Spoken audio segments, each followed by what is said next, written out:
सभी को जय मसीह। फिलाडेल्फिया प्रार्थना भवन, नांदेड़, महाराष्ट्र, वहाँ की मंडली कलीसिया और प्रिय भाई बहनों की ओर से आप सभी को जय मसीह। आज इस आराधना का दिन हम परमेश्वर के भवन में कोरोना ये बीमारी के कारण और सरकार के कुछ आदेश के कारण हमें इकट्ठा होना असमर्थ हो रहा है, इसलिए हम इस प्रकार वीडियो रिकॉर्डिंग करके आप तक पहुंचाने का पूरा प्रयास कर रहे हैं ताकि आप वचन का अपने घर में बैठे बैठे पूरा लाभ उठाए। हम परमेश्वर का धन्यवाद करते हैं कि परमेश्वर ने हमें फिर से एक नया दिन दिया और नया अनुग्रह दिया है ताकि हम परमेश्वर के वचनों में से कुछ बातें को देख सके। आइए आराधना में हम जाने से पहले परमेश्वर के वचनों में से देखेंगे। पवित्र शास्त्र में से लेवी व्यवस्था की किताब उसका 6 अध्याय, लेवी व्यवस्था की किताब उसका 6 अध्याय और उसका पहले 6 वचन पढ़ रहा हूं मैं।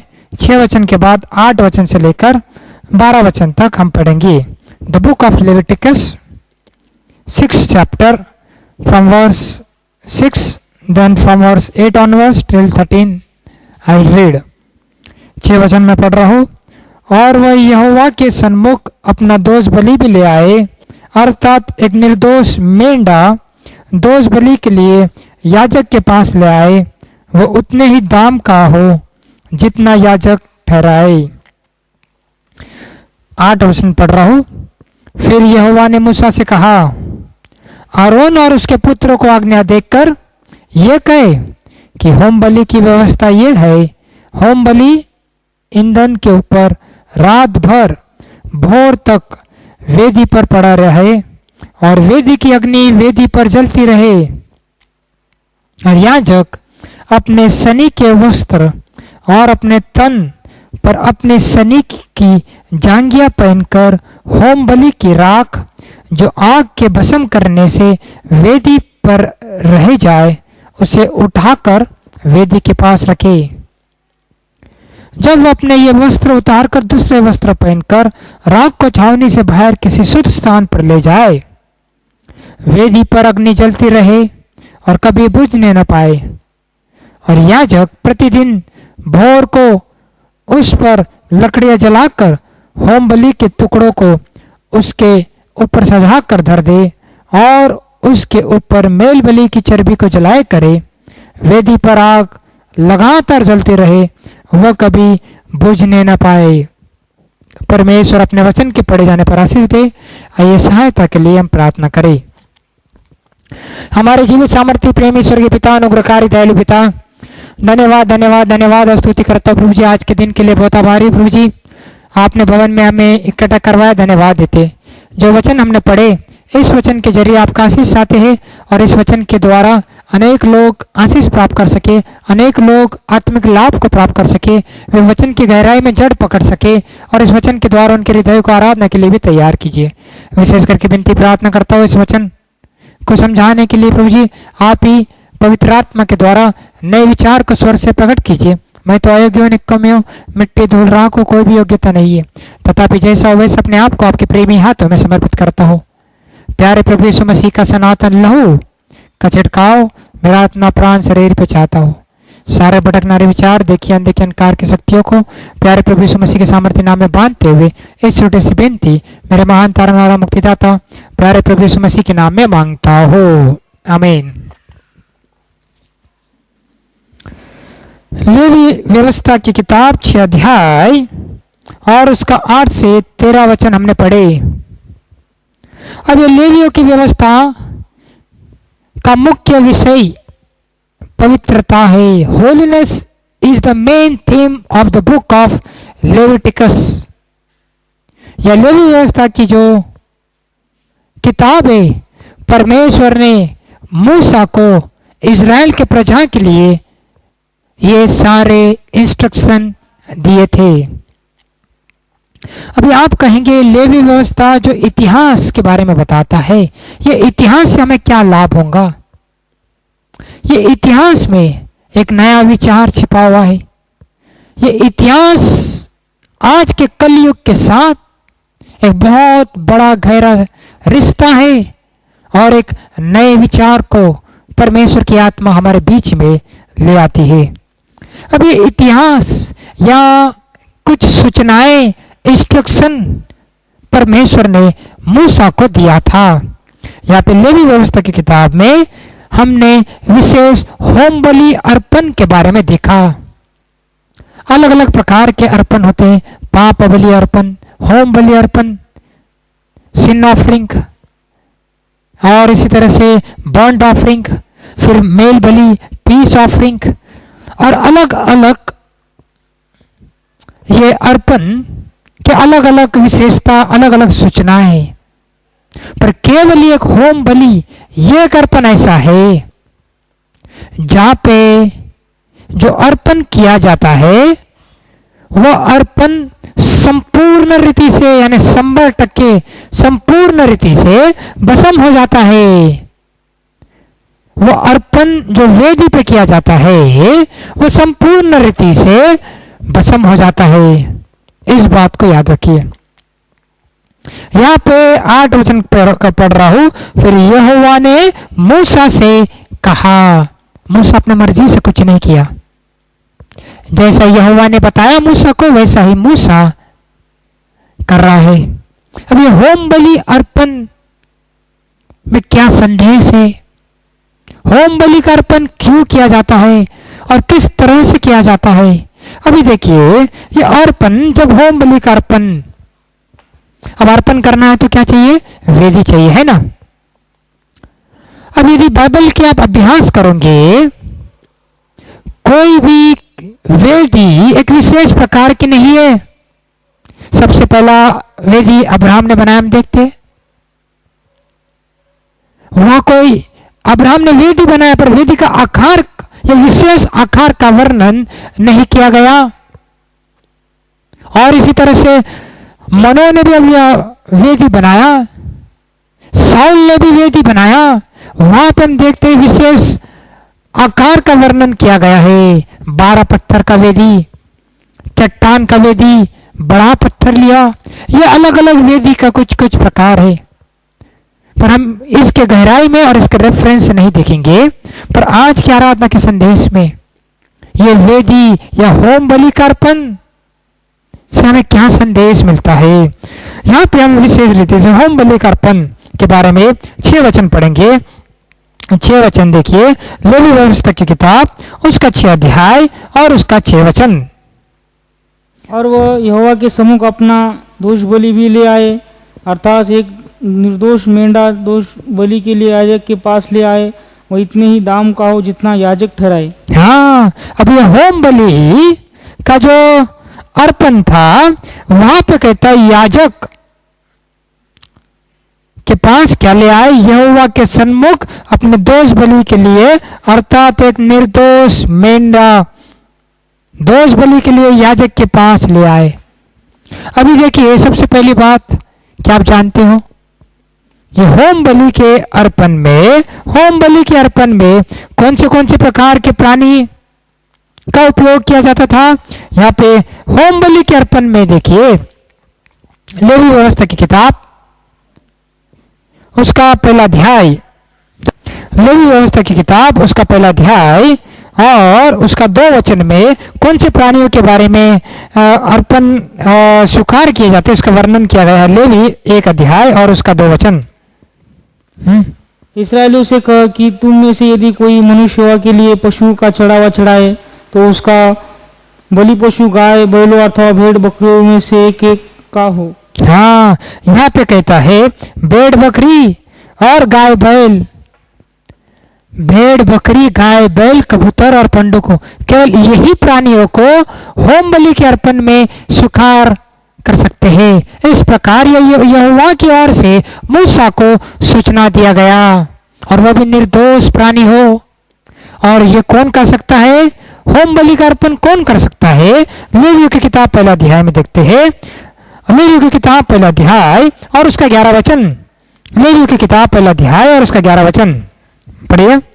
और वह उसको यहोवा के आगे वेदी की उतरी और बलि करे, और हारून के पुत्र जो याजक है उसके लिए लहू को वेदी के चारों ओर छिड़के। हाँ, हारून के पुत्र, ये केवल याजक हारून और उसके बेटे ये होम बलि का अर्पण के लिए योग्य पात्र है और केवल यही कर सकते हैं, इस प्रकार वचन बताता है। तो ये होम बलि के अर्पण के बारे में हमने लेवी व्यवस्था की किताब में 6 अध्याय में हमने देखा कि निर्दोष बैल या बकरा या इसी तरह से कबूतर, पंडुको या मेंढा, केवल इन्हीं को लाया जा सकते हैं। और याजक, कौन याजक? हारून याजक और उसके पुत्र ही ये होम बलि के अर्पण के लिए योग्य ठहरते हैं और कोई नहीं। और ये लेवी व्यवस्था की किताब में 6 अध्याय में फिर से हारून और उसके पुत्र को यह आज्ञा दिया गया है। इस प्रकार वचन स्पष्ट बताता है। देखिए लेवी व्यवस्था की किताब 6 अध्याय और उसका 9 वचन, the book of Leviticus 6 chapter verse 9। लेवी की किताब 6 अध्याय उसका 9 वचन। हारून और उसके पुत्रों को आज्ञा देकर यह कह कि होम बलि की व्यवस्था यह है, होम बलि ईंधन के ऊपर रात भर भोर तक वेदी पर पड़ा रहे और वेदी की अग्नि वेदी पर जलती रहे। हाँ, यहाँ पे कहते हैं कि विशेष करके लेवी व्यवस्था की किताब 6 अध्याय 9 वचन, हारून और उसके पुत्र को आज्ञा दे। तो आपको समझ में आ चुका होगा ये होम बलि के अर्पण में कौन से प्राणियों को लाए जाते हैं। होम बलि के अर्पण में कौन कर सकता है? ये केवल हारून और उसके पुत्र कहता है, उसके पुत्र और किसी को नहीं। और विशेष करके ये होम बलि के अर्पण में बाइबल क्या बताती है, उसका पहला कानून ऐसा नहीं कि थोड़ी देर होम बलि पे जब अर्पण लाए जाते तो रात भर सवेरे तक भोर तक वेदी पर पड़ा रहे और वेदी पर अग्नि भी जलती रहे। यदि आग को जलाना है वेदी पे तो क्या चाहिए? हमारे 21वीं शताब्दी में इलेक्ट्रिक की लाइट यूज करते, ये तो उन जमाने में नहीं था। या घर में गैस यूज करते, ये भी नहीं था। अग्नि को जलाने के लिए ईंधन चाहिए, ईंधन, तेल चाहिए, तेल कम नहीं होना, ये याजक ने विशेष ध्यान देना है। और ये ईंधन वहां पे उपलब्ध रहना और ये रात भर अग्नि जलती रहे वेदी पे। ये होम बलि का सबसे पहला कानून है। अब ठीक है, अग्नि है वेदी पे, वेदी क्या बताता है? ऑल्टर, अंग्रेजी में ऑल्टर कहते, that is a place of sacrifice, place of slaughter. अर्पण का मतलब होता है एक विशेष जगह जहां पे प्राणियों का बलिदान किया जाता, यह विशेष जगह जहां पे अर्पण किया जाता है उसे वेदी कहते हैं। यहां पे इस वेदी पे ईंधन जलती रहे ताकि ये वेदी पे जो अर्पण किया हुआ प्राणी वो अग्नि के उष्णता के कारण या अग्नि के कारण वे जलना है और पूरा भस्म होना है। भस्म होने के बाद याजक क्या करना चाहिए? 10 वचन में देखिए, 10 वचन, लेवी व्यवस्था की किताब 6 अध्याय उसका 10 वचन। और याजक अपने सनी के वस्त्र और अपने तन पर अपनी सनी की जांघिया पहनकर होम बलि की राख जो आग की भस्म करने से वेदी पर रहे उसे उठाकर वेदी के पास रखे। हाँ, यहाँ पे दूसरा कानून होम बलि का अर्पण के लिए याजक ये बहुत ही पवित्र तरीके से पवित्र वस्त्र, बाहर के वस्त्र और अंदर के वस्त्र को भी बाइबल विशेष सूचना देती है ऐसे वस्त्र पहनना। और वो वस्त्रों को पहनकर अंदर के वस्त्र पवित्र, बाहर के वस्त्र पवित्र, और वो राख जो है भस्म होने के बाद राख को उठाकर वेदी के पास रखे। और बाद में अरे राख हो गई, खत्म हो गया, सब अर्पण खत्म हो गया, चलो राख को झाड़ू से भरो, फेंक दो। नहीं नहीं, इस प्रकार नहीं। और बाइबल क्या बताती है? 11 वचन में कहता है, 11 वचन में, तब वो अपने ये वस्त्र उतार कर दूसरे वस्त्र हाँ, दूसरे वस्त्र पहनना है उसने। राख जब गांव के बाहर फेंकने को जा रहा है, राख को छावनी के बाहर जब जा रहा है, उसे दूसरे वस्त्र पहनकर बड़े गंभीरता से, पवित्र तरीके से राख को उठाकर कचरे कुंडे में नहीं डालना है। कहां पे डालना पड़ी आगे? पहनकर राख की छावनी के बाहर किसी शुद्ध स्थान पर, हाँ, छावनी के बाहर उस राख को भी शुद्ध स्थान पर रखिए। देखिए, छोटी छोटी बात परमेश्वर के वचन में परमेश्वर यहोवा ने ये होम बलि अर्पण के बारे में मूसा को दर्शन दिया, मूसा को आज्ञा दिया। आप कहेंगे होम बलि अर्पण से हमें क्या मिलता है लाभ, हमें क्या सीखने को मिलता है? ये तो इतिहास थी, आज तो हम प्रैक्टिस नहीं कर रही है सारे होम बलि, दोष बलि, मेल बलि, पाप बलि। तो फिर हमें क्या लाभ है? ये इतिहास से हमें क्या फायदा होगा? ये इसमें बहुत बड़ा एक नया संदेश परमेश्वर की आत्मा ने दिया है। वह संदेश परमेश्वर का अनुग्रह हो तो इन्हीं वचनों में से इन सारी बातों को हम देखेंगे। अब आपको समझ में आ चुका होगा, लेवी व्यवस्था की किताब 6 अध्याय में जो हमने पढ़ा, होम बलि अर्पण का मतलब होता है जो अर्पण किया जाता है एक वेदी पर, चाहे बैल हो, चाहे मेंढा हो, चाहे इसी तरह से कबूतर या पंडकी हो। इन प्राणियों को छोड़ और कोई प्राणियों को अस्वीकार किया जाता, हारून याजक और उसके पुत्र ही करना है। और वेदी के होम बलि अर्पण के विशेष कानून बताया गया है। वह वेदी पर ईंधन रहना है, रात भर अग्नि जलते रहना है, और जब अर्पण भस्म हो जाता है, भस्म होने के बाद वह विशेष वस्त्र पहनने के लिए परमेश्वर ने आज्ञा दिया। उस वस्त्र को, राख को बड़ी संभाल के उठाकर वेदी के पास रखना है। और जब राख को जब बाहर फेंकने का समय आता है, छावनी के बाहर, गांव के बाहर, वह भी दूसरे वस्त्र पहनकर और शुद्ध जगह पे उस राख को रखे। परमेश्वर ने इस प्रकार आज्ञा दिया। और आगे याजक का क्या काम है? याजक का काम है कि उस जब अग्नि पर, अग्नि जो अखंड जलती रहने के लिए सवेरे शाम, भोर को और शाम को लकड़ी सजाना है, जलाना है, लकड़ी सजाना है, जलाना है, लकड़ी सजाना है, जलाना है। यही काम उसको परमेश्वर की ओर से दिया गया है, प्रतिदिन करना है। देखिए 12 वचन में, 12 वचन लेवी व्यवस्था की किताब 6 अध्याय उसका 12 वचन। वेदी पर अग्नि जलती रहे और कभी बुझने न पाए। हाँ, और याजक प्रतिदिन भोर को उस पर लकड़ियां जलाकर होमबलि के टुकड़ों को उसके ऊपर सजाकर धर दे और उसके ऊपर मेल बलियों की चर्बी को जलाता रहे। हाँ, 2 बातें कहता है याजक क्या करना है। याजक प्रतिदिन, हर दिन, ऐसा नहीं 8 दिन में एक बार, हर दिन उसकी डेली ड्यूटी, भोर को शाम को, भोर को शाम को लकड़ियां जलाना, लकड़ियां को सजाना और जलाना, लकड़ी को सजाना, जलाना।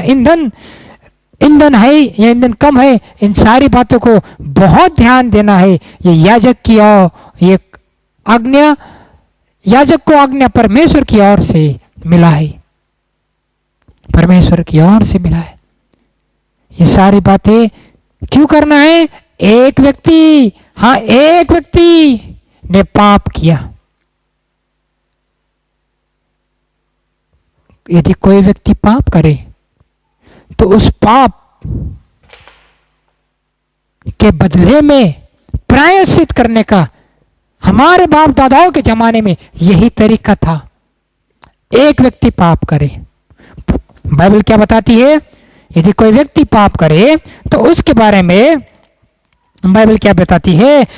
एस्केल की किताब उसका 18 अध्याय और उसका 4 और 20 वचन। एस्केल की किताब 18 अध्याय 4 और 20 वचन।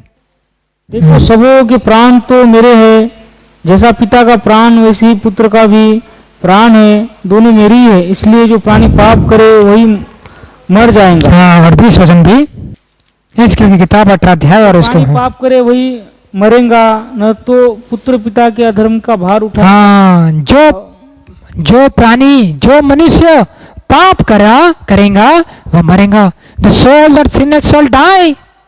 पर पिता की ये इच्छा है किसी व्यक्ति का नाश न हो। Is the father will nobody should die, no one should perish. क्योंकि वह आपको और मेरा सृष्टिकर्ता परमेश्वर है, वह आपसे मुझसे प्रेम करता है, उसने आपके लिए मेरे लिए प्राण को बलिदान किया है। इसलिए पिता की इच्छा है किसी का नाश न हो। हम तो मनुष्य है, भजन संहिता 51 में कहता है कि माता के गर्भ से पाप में जन्म लिया है, और नए नियम में कहता है पाप की मजदूरी तो सनातन की मृत्यु है। The wages of sin is death. अब पिता की इच्छा है किसी का नाश न हो, इसलिए उसने प्यारे पुत्र प्रभु यीशु मसीह को हमारे लिए दुनिया में भेज दिया। पुराने जमाने में देखते हैं जो प्राणी पाप करेगा वह निश्चित मरेगा। यदि आप मरना नहीं चाहते तो फिर इस प्रकार की होम बलि का अर्पण किया करते थे। पाप बलि का अर्पण, दोष बलि का अर्पण, मेल बलि का अर्पण, अलग अलग प्रकार के अर्पण परमेश्वर की ओर से परमेश्वर ने एक लॉ, सिद्धांत, कानून दिया था। परंतु ये अर्पण जब इस प्रकार लगातार किया करते थे, ये अर्पण एक तरफ से इंसान किया करता थे और एक तरफ से इंसान हर दिन परमेश्वर के विरोध में पाप किया करते थे। पाप बढ़ते बढ़ते बढ़ते जा रही थी। नूह के जमाने में बाइबल बताती है पाप इतना बढ़ गया कि परमेश्वर ने सारे मानव जाति को खत्म कर दिया। तो भी मनुष्य पाप करना नहीं छोड़ा, पाप और भी बढ़ते गया और भी बढ़ता गया। परंतु प्यारे परमेश्वर ने प्रेम से जो वादा किया था, मैं फिर कभी दुनिया को नाश नहीं करूंगा पानी से, इसलिए वह दयालु परमेश्वर दिन प्रतिदिन दया किया। जब मनुष्य का पाप करने की क्षमता इतनी बढ़ते जा रही है, तब ऐसे पापी मनुष्य को पाप की मजदूरी जो सनातन की मृत्यु है, कौन छुटकारा दे सकता है? ये पापी मनुष्य के हृदय को कौन शुद्ध कर सकता है? क्या ये बैल, बकरों, मेंढरू, गाय, बैल, कबूतर, क्या इनके लहू क्या इंसान के दिलों को शुद्ध कर सकता है? बाइबल बताती है इब्रानी की किताब में यह अनोना है कि बैल और बकरों का लहू मनुष्य के पाप को धोने के लिए। इसलिए प्यारे प्रभु यीशु मसीह ने क्या किया? स्वर्ग छोड़कर धरती पर उतर आया और उसने अपना स्वयं का खून, स्वयं का लहू बहा दिया। Jesus Christ shed his own blood.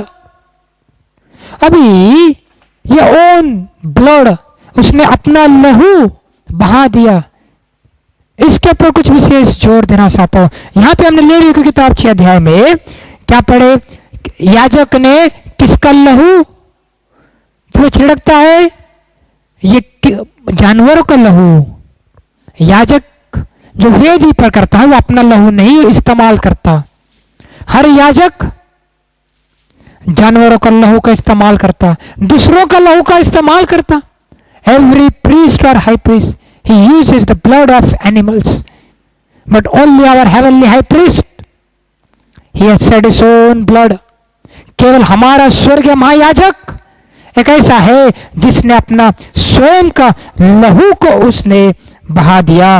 इस प्रकार वचन कहता है। देखिए इब्रानी की किताब उसका 13 अध्याय, इब्रानी की किताब 13 अध्याय और उसका 12 वचन में यह लिखा गया है कि हमारा महायाजक ने क्या किया। पढ़िए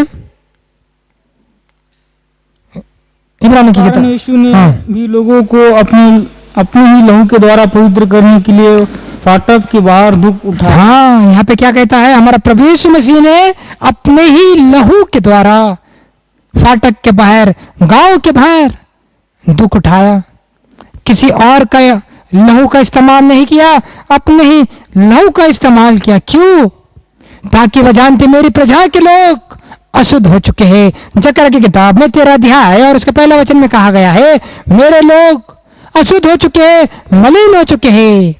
इसलिए मेरे लोगों के लिए एक इस प्रकार एक झरना भाई निकलेगा ताकि उनके अशुद्ध को पनाकों में दूर करो। देखिए जकरिया की किताब उसका 13 अध्याय और उसका पहला वचन। The book of Zechariah 13 chapter verse 1। जकरिया की किताब उसका 13 अध्याय और उसका पहला वचन। हाँ, दाऊद के घराने के लिए और कहता है उनकी मलिनता को शुद्ध करने के लिए एक सोता भय निकलेगा। हाँ, आपका मलिनता, मेरे मलिनता, दाऊद के लोगों की मलिनता को शुद्ध करने के लिए परमेश्वर यहोवा ने एक सोता को बनाया। उस सोते में आपके सारे गंदगी और सारी मलिनता को क्या हो जाएगा, वह शुद्ध हो जाएगा। कितनी सुंदर बात है। लेवी की किताब में 6 अध्याय में होम बलि के अर्पण के लिए हमने देखा कि वे पशुओं के लहू का इस्तेमाल याजक किया करते थे, तब जाके वह पापी मनुष्य उसके पाप शुद्ध हो जाते। पर यहाँ पे हमारा महायाजक प्रभु यीशु मसीह अपने ही लहू से आपके मलिनता और आपका शुद्धता को धोने के लिए वह आज भी सामर्थी परमेश्वर है। प्रभु यीशु मसीह का लहू हमें सारे पापों से शुद्ध कर सकता है। There is power in the blood of Jesus Christ. प्रभु यीशु मसीह के लहू में कैसे सामर्थ है जो मनुष्य के हृदय को शुद्ध कर सकता है। उसने आपके मेरे हृदय को शुद्ध किया। इफिसियों पत्र 1 अध्याय में 7 वचन में कहता है, हाँ, उसके लहू के द्वारा हमें अपराधों की क्षमा मिला है। किसके लहू के द्वारा? प्यारे प्रभु यीशु मसीह के लहू ही के द्वारा हमें अपराधों की क्षमा मिला है। इस प्रकार वचन बताता है। एक पापी मनुष्य जब वह प्रायश्चित करता है, पश्चाताप करता है कि हाँ मैंने पाप किया, तब उसे होम बलि का अर्पण इस प्रकार चढ़ाना भी बहुत ही जरूरी है। पर प्यारे प्रभु यीशु मसीह आपके लिए, मेरे लिए, सारे मानव जाति के लिए वह स्वयं प्रायश्चित हो गए। देखिए रोमियो की किताब the book of Romans 5 chapter, Rome का पत्र 5 अध्याय, रोमियो की किताब उसका 5 अध्याय और उसका पहला वचन। रोमियो की किताब उसका 5 अध्याय और उसका पहला वचन। जब हम विश्वास से धर्मी ठहरे तो अपने प्रभु यीशु मसीह के द्वारा परमेश्वर के साथ मेल रखे। हम कैसे ठहरे? विश्वास से धर्मी ठहरे हैं। रोमियो की किताब 5 अध्याय पहला वचन। प्यारा प्रभु यीशु मसीह हमारे लिए अपने आप को अर्पण कर दिया, हमारे लिए आपके और मेरे पापों को शुद्ध करने के लिए, अपराधों की क्षमा देने के लिए, मलिनता को, अशुद्धता को दूर करने के लिए उसने अपना ही लहू बहाया। इस प्रकार वचन कहता है। यहाँ पे देखिए, आइए वापस लेवी व्यवस्था की किताब 6 अध्याय, the book of Leviticus 6 chapter और उसका 6 वचन में कहता है, एक निर्दोष मेंढा, एक पवित्र मेंढा। प्रभु यीशु मसीह जानते हो हमारे लिए परमेश्वर का मेमना बनकर इस धरती पर उतर आया। इसलिए जब जॉन ने प्रभु यीशु मसीह को अपने करीब आते देखा तब वह क्या कहता है? यूहन्ना रचित सुसमाचार 1 अध्याय में, जॉन गॉस्पेल 1 चैप्टर में वो क्या कहता है और उसका 29 वचन। यूहन्ना रचित सुसमाचार 1 अध्याय उसका 29 वचन कहता है, देखो ये परमेश्वर का मेमना जगत के पाप को उठा ले जाता है। देखिए यूहन्ना रचित सुसमाचार 1 अध्याय उसका 29 वचन। दूसरे दिन उसने यीशु को अपनी ओर आते देखकर कहा, देखो यह परमेश्वर का मेमना है जो जगत का पाप उठा ले जाता है। हाँ, देखो यह परमेश्वर का मेमना है जो जगत के पाप को उठा ले जाता है। यानी प्रभु यीशु मसीह हमारे लिए एक मेमना बन के आया और वह स्वयं अपने आप को अर्पण कर दिया उस वेदी पर, सारे संसार के लिए, सारे मानव जाति के लिए, सारे पापी मनुष्य के लिए, ताकि ये जो प्राणियों का बलिदान बार बार प्राणियों का बलिदान किया जाता था, यह बलिदान की विधि हमेशा के लिए बंद हो जाए, खत्म हो जाए। क्योंकि ये प्राणियों का बलिदान का लहू के द्वारा मनुष्य के पाप शुद्ध नहीं किए जाते, इस बात को याद रखिए। इसलिए प्रभु यीशु मसीह ने एक ही बार अपने आप को अर्पण कर दिया। देखिए इब्रानी की किताब 10 अध्याय और उसका 10 वचन में कहता है, इसे उसी इच्छा से हम यीशु मसीह की देह कि एक ही बार बलिदान चढ़ाए जाने के द्वारा पवित्र किए गए हैं। प्यारे प्रभु यीशु मसीह ने एक ही बार अपने आप को इस प्रकार बलिदान कर दिया और उसके बलिदान ही के द्वारा मेरे प्रिय भाई बहनों, आप और मैं पवित्र किए गए। कितना बड़ा संदेश है यहाँ पे। देखिए पुराने जमाने में बार बार बलिदान किया जाता था, पर प्रभु यीशु मसीह स्वयं मेमना बनकर धरती पर उतर आया और उसने अपने आप को बलिदान कर दिया, अपना ही लहू बहा दिया, ताकि उसके लहू में हमें अपराधों की क्षमा मिले। अब ऐसे भौतिक वेदी बनाने की कोई जरूरत नहीं, क्योंकि प्रभु यीशु मसीह ने एक ही बार सबके लिए बलिदान कर दिया। और वेदी के ऊपर जब मैं ध्यान मनन कर रहा था, जानते हो वेदी पे जानवरों को अर्पण किया जाता। पापी मनुष्य जब पाप करता है, अलग प्रकार के भिन्न भिन्न प्रकार के बलिदान, चाहे मेल बलि हो, होम बलि हो, पाप बलि हो, दोष बलि हो, इन अर्पणों के द्वारा उस पापी का रिश्ता परमेश्वर के साथ ठीक ठाक हो जाता था, उसे पापों की क्षमा मिलता था। वेदी क्या दर्शाता है? वेदी का दूसरा विचार क्रूस। एक पापी मनुष्य जब क्रूस के पास आता है, वो क्रूस के सामर्थ्य के द्वारा, इफिसी के रस्म पत्र में लिखा गया है, क्रूस के बहे हुए लहू के द्वारा हमें मेल मिलाप हुआ है। कलवरी क्रूस के द्वारा एक पापी को क्षमा मिलता है। कलवरी क्रूस में कैसे सामर्थ्य है जो टूटे हुए पापी का रिश्ता प्यारे प्रभु यीशु मसीह के साथ जोड़ देता है। क्रूस के बलिदान के द्वारा हमें सनातन का जीवन मिलता है। क्रूस में कैसा अद्भुत सामर्थ्य है, ये एक नया विचार यहाँ पे हमें देखने को मिलता है। लेवी की व्यवस्था में बहुत सारी बातें बताई गई है। यहाँ पे विशेष करके हम और एक नया विचार को देखना चाहते हैं।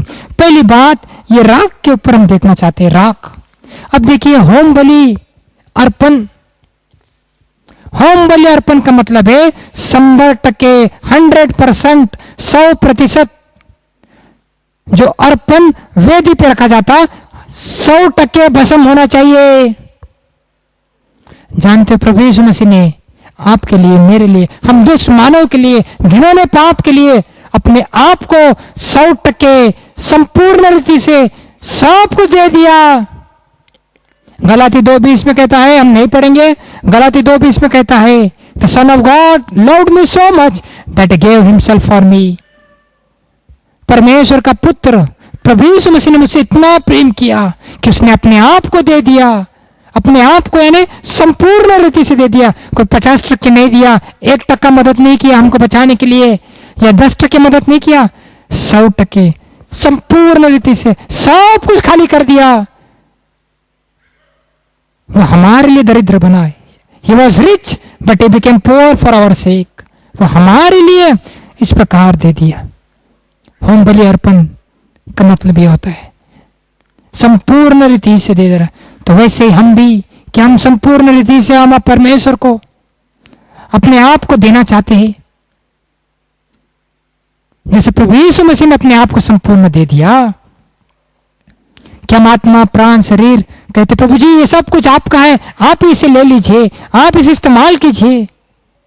मेरे मन के विचार, मेरे हाथ, मेरे पैर, मेरे कान, मेरे मुंह, मेरा शरीर के हर एक अवयव, मेरा आत्मा, मेरा प्राण, मेरा शरीर, सब कुछ ही परमेश्वर आपका है। नहीं, हम थोड़ा अर्पण करते या एक दिन के लिए अर्पण करते फिर वापस ले लेते। नहीं, हमेशा के लिए, हमेशा के लिए, हर दिन हमें अपने आप को अर्पण करना है। जीवता रूपी बलिदान चढ़ाओ जिससे वह प्रसन्न हो।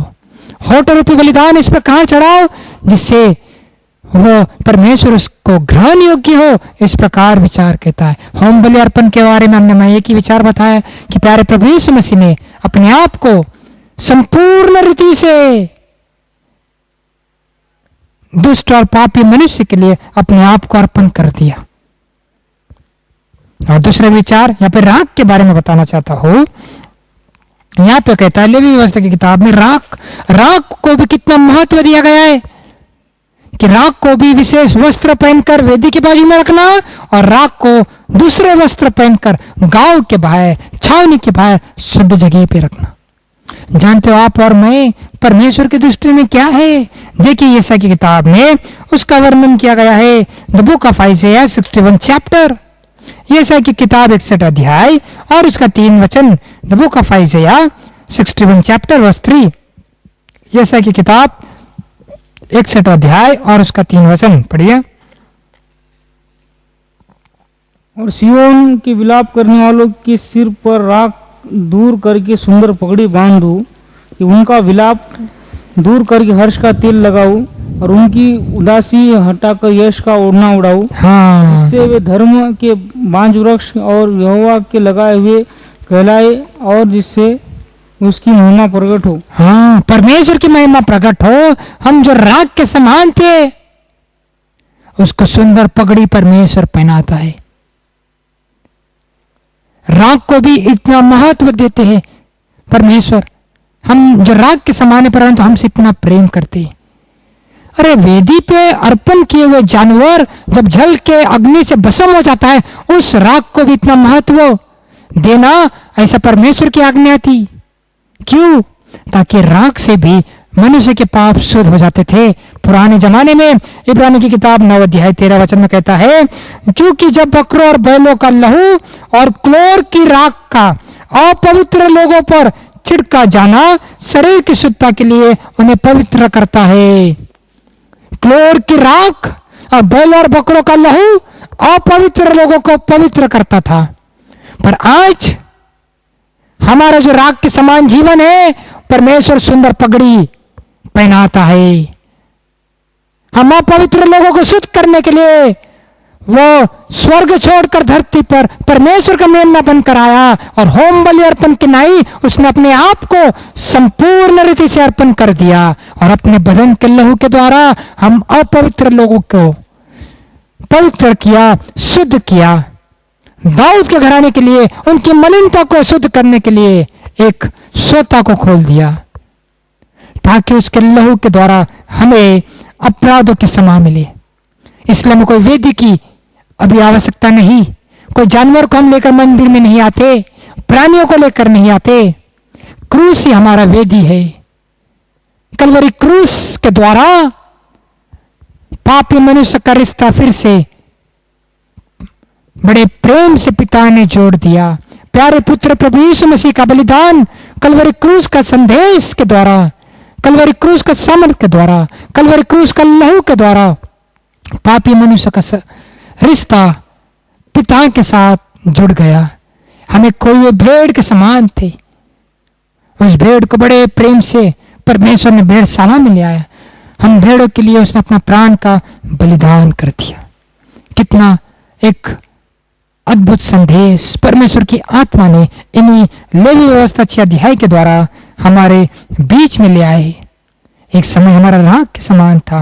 और तीसरा विचार हम वस्त्र के ऊपर देखना चाहते हैं।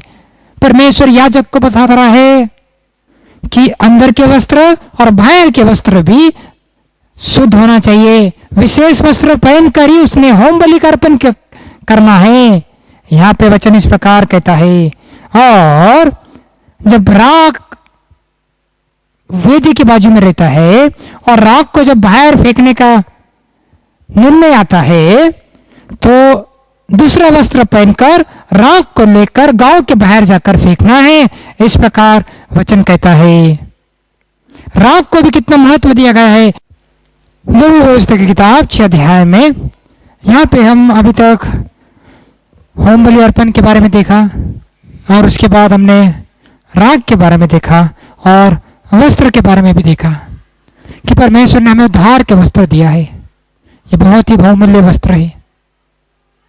जानते हो ये इसकी कीमत संसार के किसी भी बात से हम तुलना नहीं कर सकते। और प्रभु यीशु मसीह ने आपके लिए, मेरे लिए, हम पापी मनुष्य के लिए दुख उठाया और ये वस्त्र देने के लिए, जानते हो, जो प्रभु यीशु मसीह कलवरी क्रूस पर 2 खिलों के बीच में लटकाया गया था। वचन क्या कहता है? लूका रचित सुसमाचार 23 अध्याय, लूका रचित सुसमाचार 23 अध्याय और उसका 34 वचन, लूक 23 चैप्टर वर्स 34। तब यीशु ने कहा, हे पिता, इन्हें क्षमा कर, क्योंकि ये जानते नहीं कि क्या कर रहे हैं। और उन्हें चिट्टियां डालकर उसके कपड़े बांट लिए। हाँ, प्रभु यीशु मसीह के वस्त्र को भी 4 टुकड़े कर चिट्टियां डालकर बांट लिए। कलवरी क्रूस पर वो वस्त्रहीन था। कोई मनुष्य जब समाज में बहुत लोग इज्जत करते हैं और उसके कपड़े उतार देंगे आप, वो उसको बहुत दुख होता है। वो बहुत दुख होता है कि वो अपने आप को अपमान सहन नहीं कर पाता है और खुदकुशी कर बैठता है, क्योंकि वो बहुत ही प्रतिष्ठित और बहुत ही सम्मान प्राप्त किया हुआ इंसान रहता है। या प्रभु यीशु मसीह, हम पापियों के लिए हमने पाप किया, पर हमारे पाप के कारण हमारी नग्नता को ढांपने के लिए उसने इतना बड़ा अपमान को भी सहन किया। उसके वस्त्र उतार दिए, वस्त्रहीन हो गए, वस्त्र को बांट डाले, तो भी कुछ नहीं कहा। सारे अत्याचार अन्याय को सहन किया ताकि आपको और मुझे उद्धार के वस्त्र, पवित्र वस्त्र, बहुत ही कीमती वस्त्र देने के लिए उसने सब कुछ सहन किया। मूसा के जमाने में वह महायाजक केवल होम बलि के टाइम पे यह वस्त्र वो इस प्रकार उपयोग किया करते थे, परंतु हमारा महायाजक जो प्रभु यीशु मसीह है, वो आपको और मुझे उद्धार के वस्त्र देने के लिए वह स्वयं वस्त्रहीन हो गया।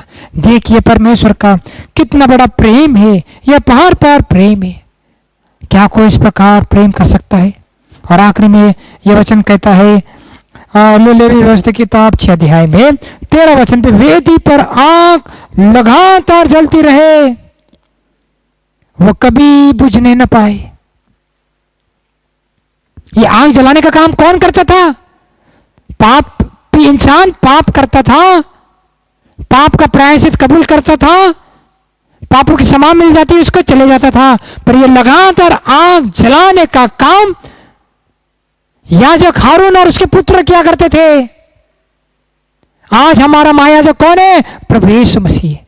वो लगातार आपके लिए, मेरे लिए आज भी पिता के दाहिने हाथ बैठकर, पिताजी देखो ये हाथ में ये पवित्र खून है, मैंने मेरे बेटे के लिए बहाया, इसे क्षमा कर दीजिए, इन्हें क्षमा कर दीजिए।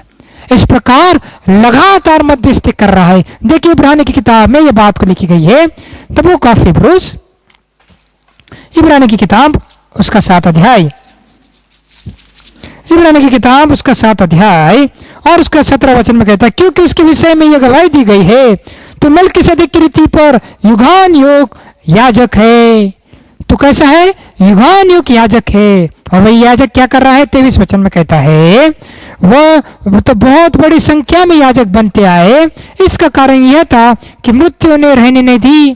24 वचन में कहता, पर यह युगान युग रहता है और इस कारण उसका याजक पद अटल है।